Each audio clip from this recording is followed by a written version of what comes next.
Vivo បាទគឺ Y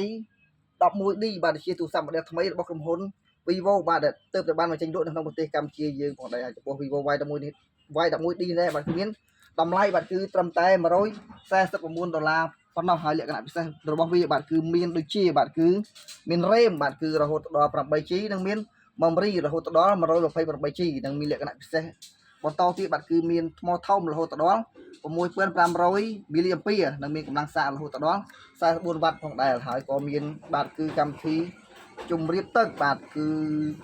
IP69 បាទហើយនឹងមានកម្មវិធីបាទគឺធ្លាក់អីគេនេះគឺមានកម្មវិធីធ្លាក់កម្រិតខ្ពស់របស់គេគឺមានន័យថាវាធន់ក្នុងការធ្លាក់ផងដែរហើយក៏មានលក្ខណៈពិសេសបន្តទៀតគឺបាទគឺមានកម្មវិធីបាទគឺប្រតិបត្តិការ